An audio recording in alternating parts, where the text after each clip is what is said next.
This is going to be great.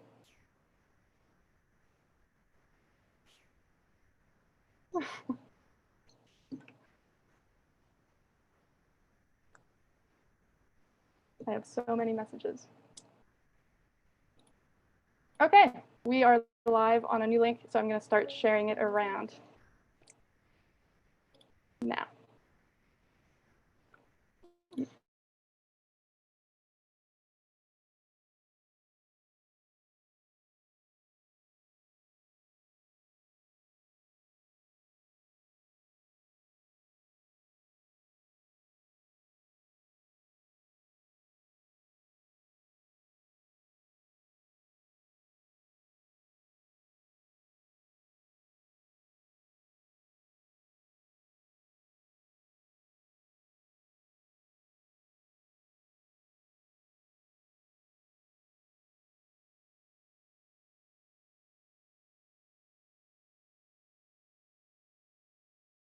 Okay, we're live again.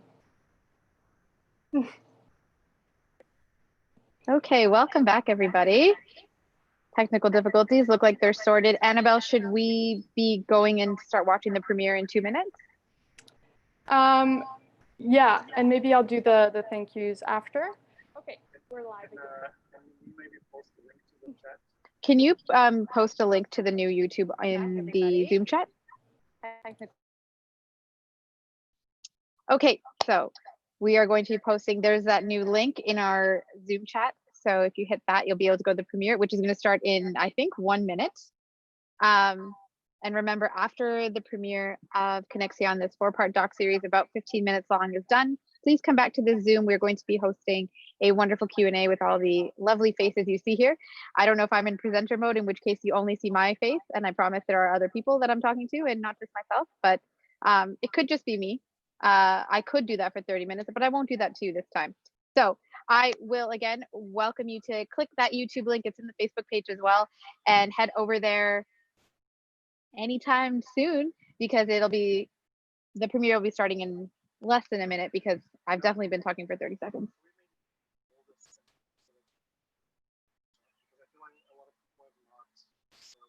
Logged in. Okay. Annabelle, will the premiere start right at 6:15? You're muted. Yeah, I'm still going to need to press play. Okay. Annabelle. Yeah. I would recommend that you hold off for maybe 2 or 3 minutes and allow people to connect to the new link, because people don't actually know where to go and get it. Yeah. So let's pause. I'm just going to figure out, share that out, and yeah.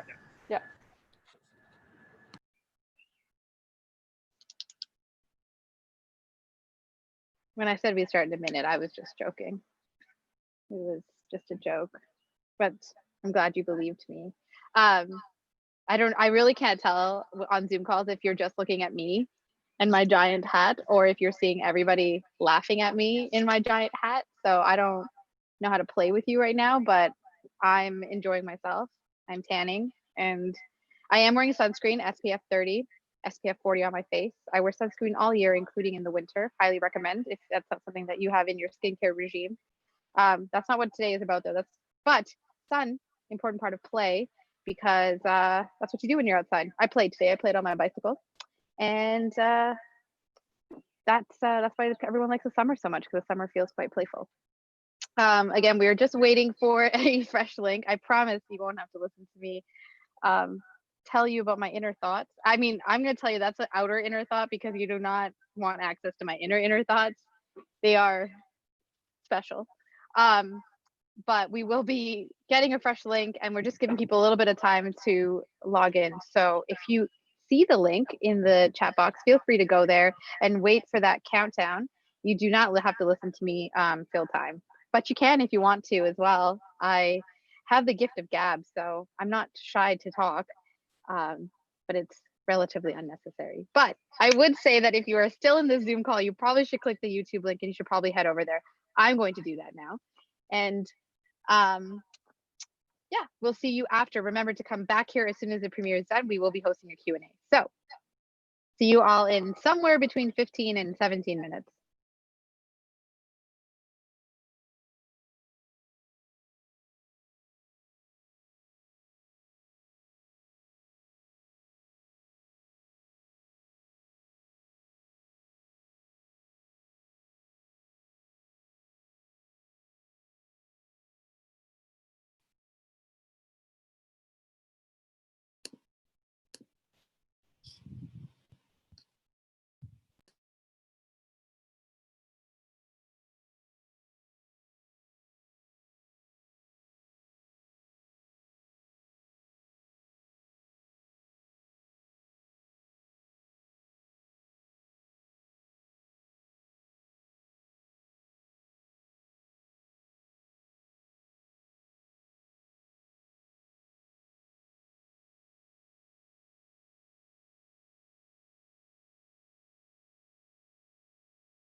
Welcome back, everyone. We're just going to give our viewers a minute to switch over, tab to tab, tap, tap.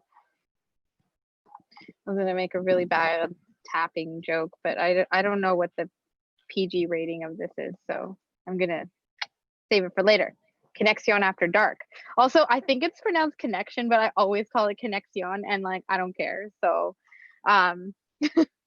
I'm not even a Spanish speaker. My first language is Bangla. Anyway, so I think everyone is more or less back. Or Annabelle, do you feel okay for me to start going into the Q&A now, or should we give another minute for viewers to switch over to the Zoom or to the other link? Yeah, no, I think we can start now, so we make sure that we can be respectful of everybody's time. Yeah. That's the executive producer behind me. I am using his deck. I have my own, but you know, he's got some big deck energy. If you, so sorry. Okay, so I'm going to start with. I love puns, guys. I'm so sorry. I'm going to start. I've been talking to Annabelle this entire time, so let's start by introducing Annabelle Budd, who is the creator and producer of Connection or Connexion. And she also produced and released her first mini documentary series on embodiment in early 2019.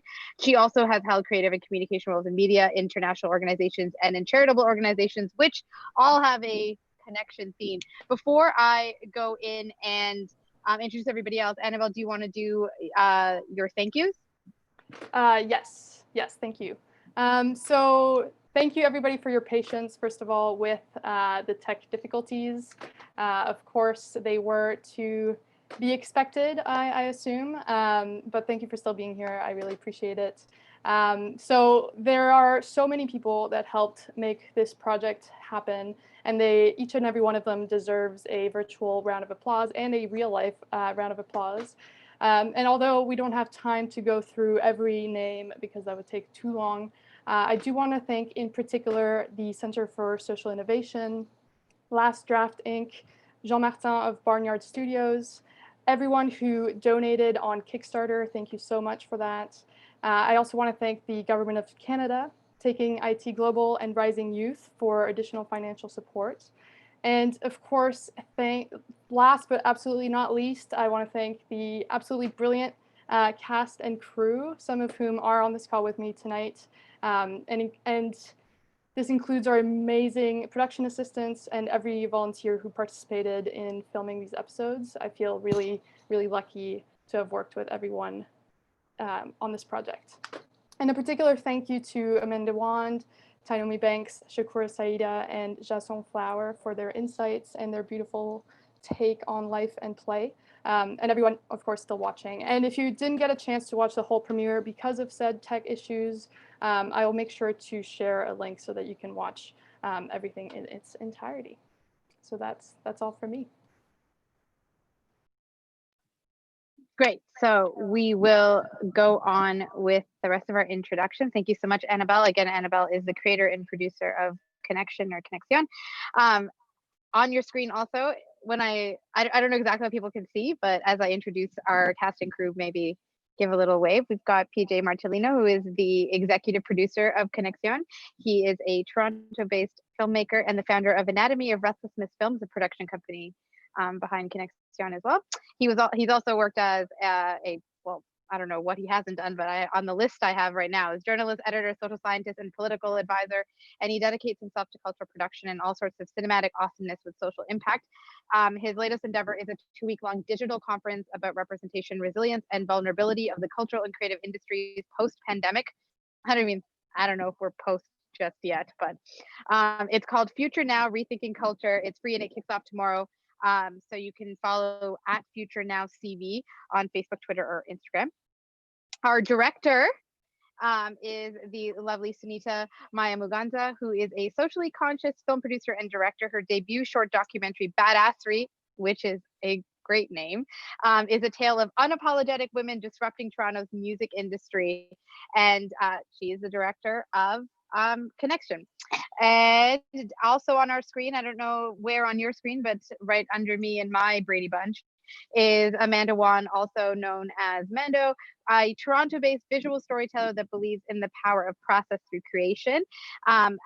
She is known as an abstract intuitive painter, and she uses art as a way to navigate the many complex emotions of our world with the intention to invite others to process their own emotions through her work. And I think I just see the one and only Jason Flower, a multidisciplinary and multi-dimensional teacher performer who specializes in improvisational clown voice and dance.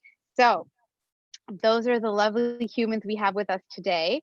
And I am seeing Tom sending me some questions.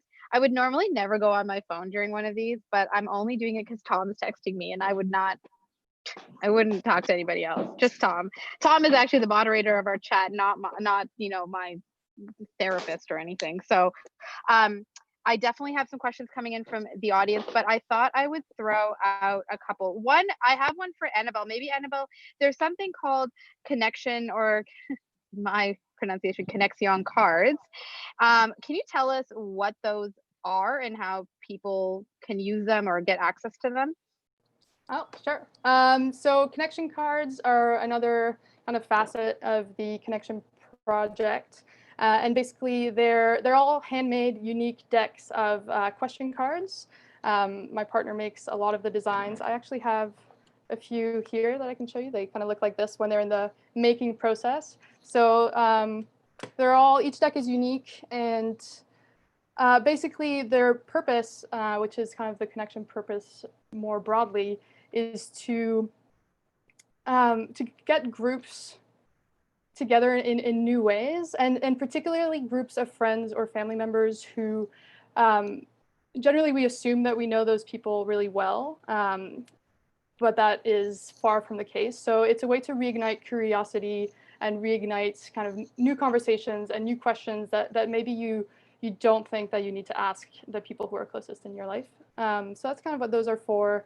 And because they're all handmade, they do take some time to make. And if you want one, there's a wait list, but you can message me on Instagram at Connexion Today, and yeah, look for it there. We love a handmade item. Some sample questions. I have some of the questions in front of me because I'm just that lucky. Are questions like, where are your ancestors from? What is your relationship to that land? What blows your mind every time you think about it? Or something like, what's something you're passionate about right now? So questions that maybe wouldn't come up. I mean, these would be really great, like dating app prompts instead of what they ask right now, because they're just like, what are you competitive about? And I swear, every single person, well, every single cis man that I've seen puts everything. How can you be competitive about everything? And how is that anyway, better questions. These are better questions. You might have that's another type of connection, that romantic connection. That might be make a dating app out of this. That's how you get the money. So I have an open question, and I think Amanda, Sunita, or Jason, I think all three of you probably could answer this. This one's out of my head, lucky you, and then I'll go into the audience questions right after. You all have, you're all creators. That's what you do. You're creatives, you're artists. And so you have a very purposeful way of getting into play, making films, clowning, painting. What about for people whose jobs and livelihood isn't tied up in something like artistry? Because I think artistry naturally has like a fun and a play side to it. How would you, I'm just thinking back to Jason's clip where you spoke about how when you were little, you were told at one point, like, not to giggle so much, not to be so silly. And all of us, that hit me because I was like, we've all had that experience where someone asks you to be less childish, as though being childish is bad. So we've all been through that. How can people who are not creative, who are not artists, how do you think they could find play after they've been shushed? Mm-hmm. Do you want me to answer this? Why don't you start? But I think sure. I think Amanda and Sunita can hop in as well. Sure. Yeah, I mean, a big part of my path with play has been in some ways almost disconnecting from the formalities of doing performance clowning, under very particular contexts and sort of rules of engagement, as it were, in the arts world. So I have left some of that behind in order to do my best to bring in play into my day-to-day, hour-to-hour life. So how do I do that? First, want it. Second, smell flowers and talk to birds, talk to, animals. The natural world is basically just aching for us to play and connect with it. So yeah, I mean, even for myself in quarantine, mostly at home, I was looking after a friend's cat, and this older cat, he's not super playful, but he would get into his zone, and if I was paying attention and not all busy with human things to do, I would just get into this cat world. And it was as simple as sitting in a box, and that was the thing. And so it really is about not to ascribe play to any particular kind of thing. It's a state of mind. So we bring that to things. So it can be brought into anywhere. Like people who work with me, people who have lived with me and this and that, they know I'm consummate. I'm a pretty consummate silly person. So that's my answer. Amanda or Sunita, if you want to jump in, either one of you. Sure. Just to add to what Jason has said, I think oftentimes being an artist or being creative is associated with play because we want to devalue the importance of what we do, right? Producing this documentary, as Annabelle and PJ will tell you, is work. Putting this together is work, right? But we live in a society where what we do is not as important as a lawyer, right? If you're a lawyer, your playground is law, is understanding the realm in which you are from or you're in, and mastering that and creating a sense of pleasure in cultivating and executing whatever responsibilities that you have. So if I'm a director and I come to set and I don't have a shot list, I don't know what's happening on my script, that's not playing, that's just a form of unprofessionalism, right? You will come to set well prepared because being a creative is a job. It is a form of way to make a living. Now it's just a little different from someone who does a 9-to-5, quote unquote. But whatever you find yourself in life, wherever you do, that should be your playground. You should thrive in that area to the point that it just looks fun and it's a form of play. And if you're not in that area, you might need to find a place where it's your playground. So like after watching this, find your playground, whether you're a politician, whether you're a clown, whether you're a filmmaker, whether you're a gardener. Find your play, find your playground, and you should be fine.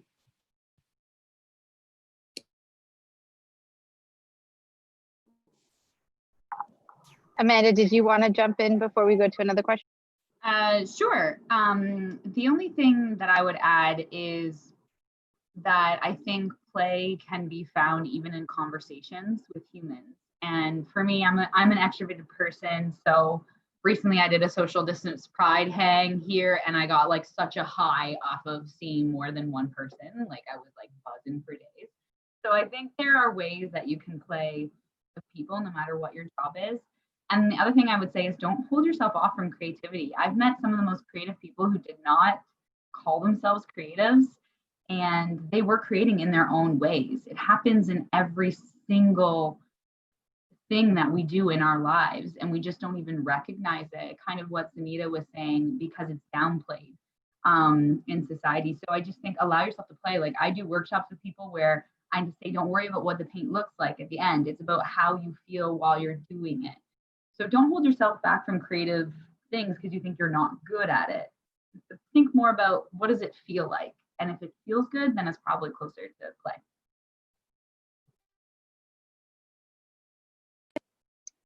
Great. Yeah, that's wonderful. And I think I think what I'm also getting is like play is supposed to be your own, it's your own thing. It's your own definition, and that's part of the freeness of all of it, right? Is how you bring it into your life and how you incorporate it and find your like your juicy playful side.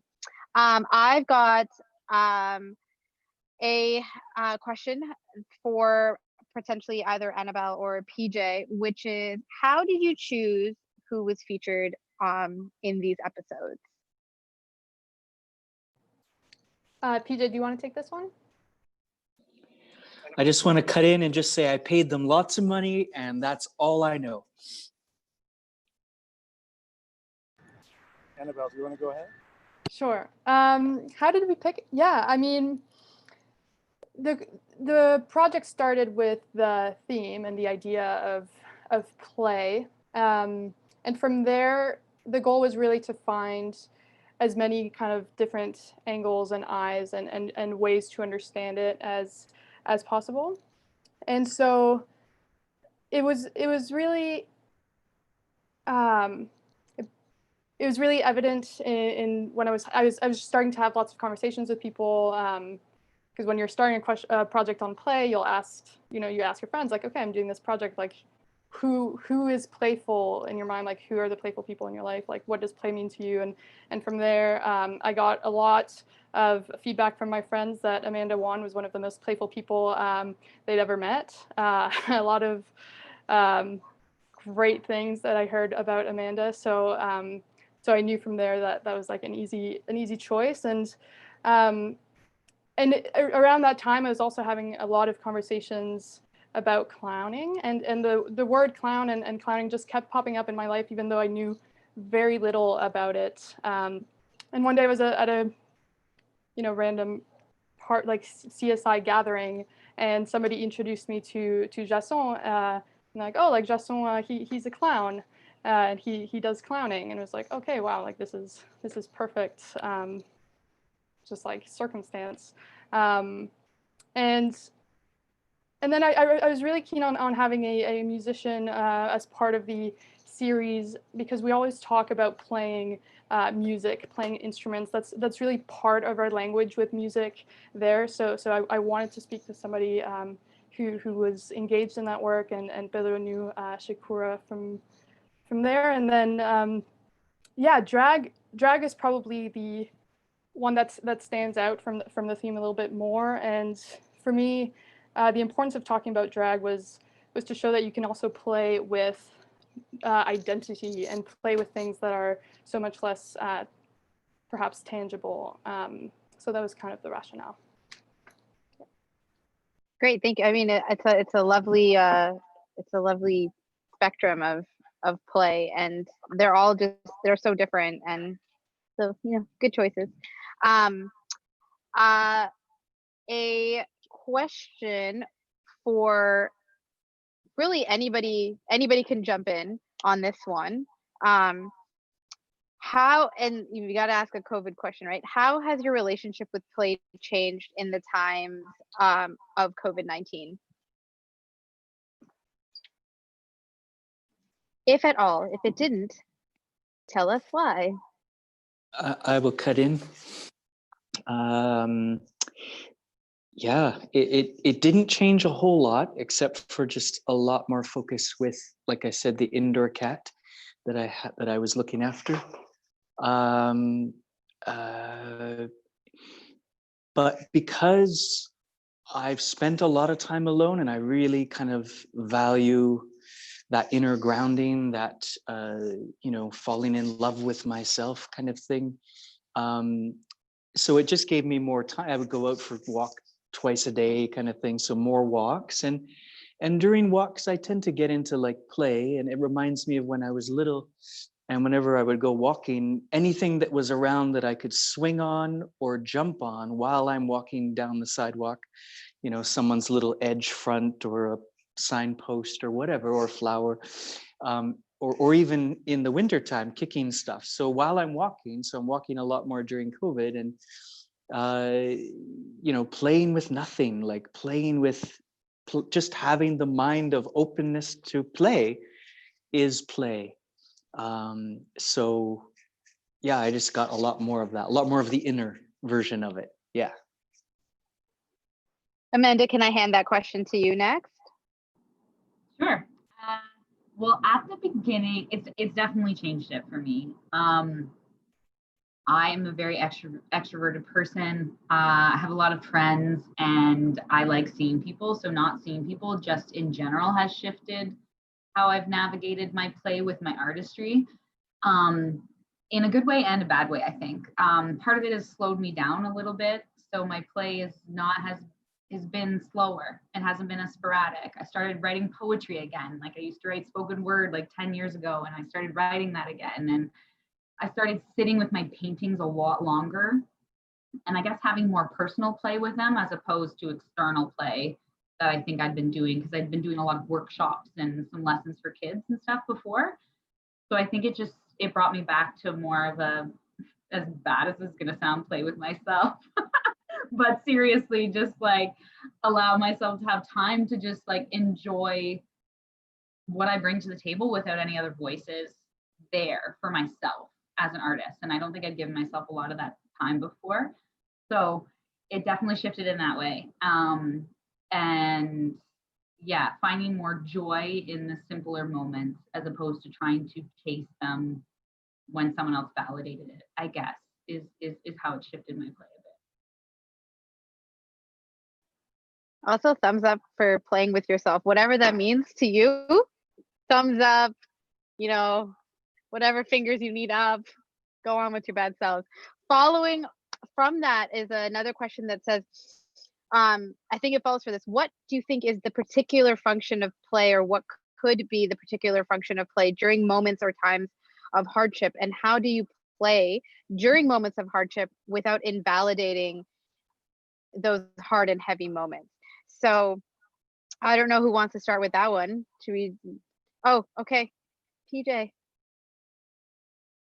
All right, so I came inside because I was trying to do the first, I haven't done a Zoom from the outdoors yet so far. I was trying it, but I'm not sure you could tell that umbrellas were flying in every direction. So that wasn't working, but I want to share something about play. I think I told Annabelle about this. At the beginning of COVID, I was struggling a little bit with just focusing, and I guess what Amanda was just describing, right?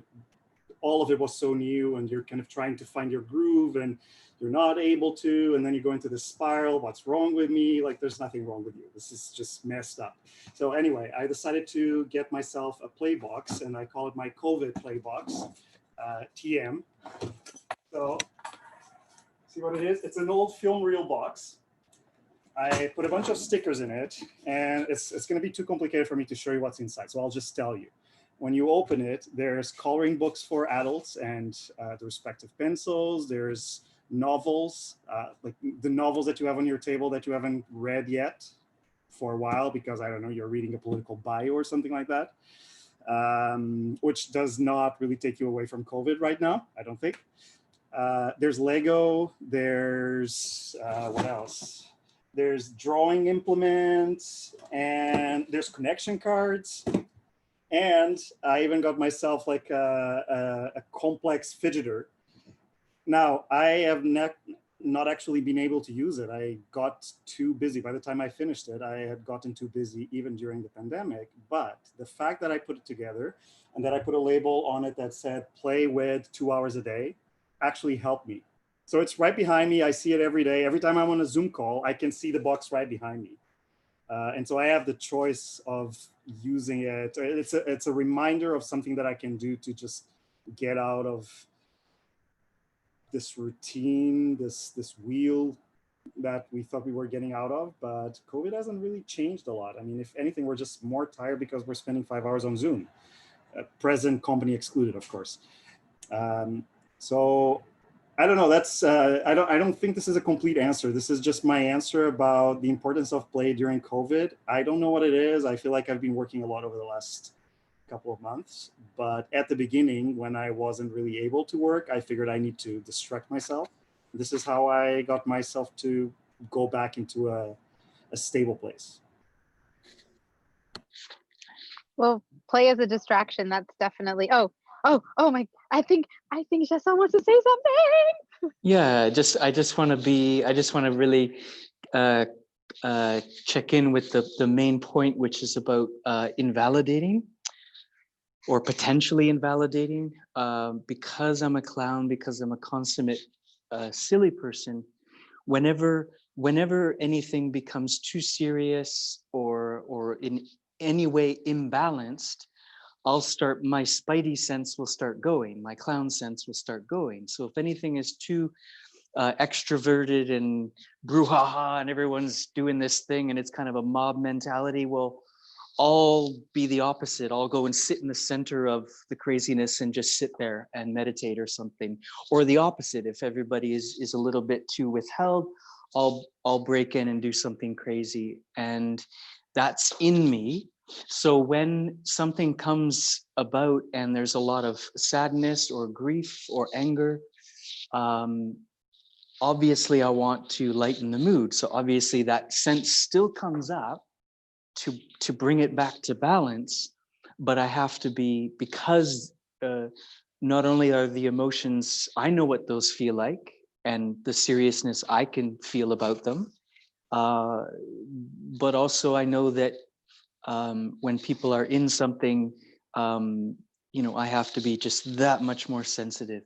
So that's usually in the place where play and grief or anger or something can come together, is usually in the context of ritual. So not a workshop, not a social gathering, a ritual. And so in a ritual, you get all sorts of wild cards. So you have one person angry, one person going through intense grief, and another person is doing some silly things, and somehow it all makes sense within the context of ritual. But in ritual, in order to play those parts, you have to be very, very, very sensitive as well. So it just requires much more sensitivity, because it can too easily be, I'm trying to make you laugh because I'm uncomfortable with your sadness. And that's not going to help anyone. So thank you.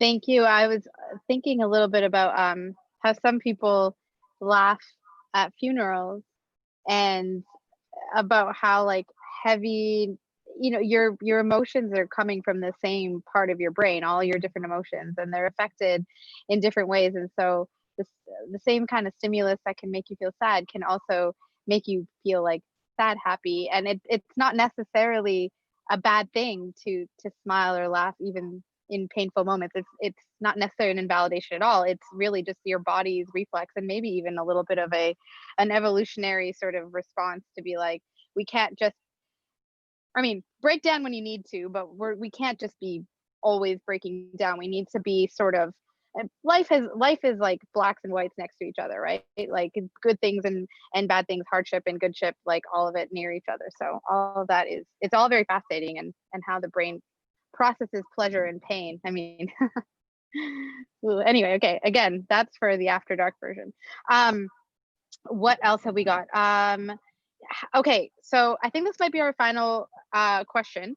It is for anyone who on the panel who wants to answer. What are your feelings and thoughts about play after seeing the premiere this evening, after being able to see all these in full? Maybe Sunita, we can start with you. I mean, I know this isn't your first time seeing this, so you can draw in any aspect of that you want. I mean, right now, one of my favorite episode, shooting was Jason. My favorite episode watching is Amando, because both of them describe play very well, right? And so watching these two episodes and hearing their answers, again, like quarantine didn't change the way I play. I think it just changed how I played versus, so for me, I love the gym, like that's my form of play. And I couldn't do that, right? And so you have to work out inside of your apartment. And so one of the things that Jason said is that it's super important to make time for play, right? And And this quarantine situation has just allowed me to really look at my life, and you know, the 9 to 5 and the projects here, and you're running around, and you know, when COVID happened, you're home all day and you're like, okay, what am I doing? Am I just lazy? No, you're just human being. You just have time now. Nobody's dictating how your day should go. You have the ability as a human being to make those decisions. Like, I'm going to work for 5 hours. I'm going to be on Zoom for 5 hours. And then I'm going to take a glass of beer and I'm going to sit down with my lover, with my fingers, whatever it is that you want to do with yourself. Right? Like this is for me, looking at the black and white, the bad and good, it's just like, this is a good time for me to like sit there and being intentionally saying, okay, after I finish a project, I need to take a break. It is okay to take a break. I don't need to go from one project to another project to another project. So these both episodes, what they've done for me is really just put play into words and put play into importance for my own sanity.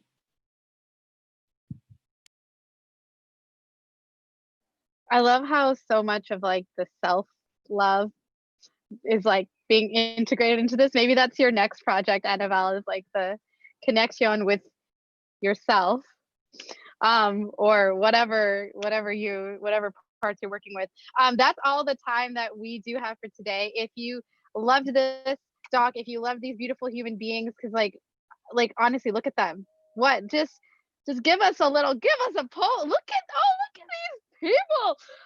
Connexion today on Instagram if you want to learn more, if you want to get the cards, if you want to watch this again, if you are, I don't know, feeling flirty apparently, because apparently all of us are, get on there and you can get more information. I want to thank Annabelle and PJ for putting this together. Of course, Jason, Amanda, and Sunita for being here, sharing even more of themselves with us and being wonderful, happy people. My name again is Anuba. I'm so happy to have been able to be a part of this with all of you, and hopefully we all find ways to make connections online after this is over.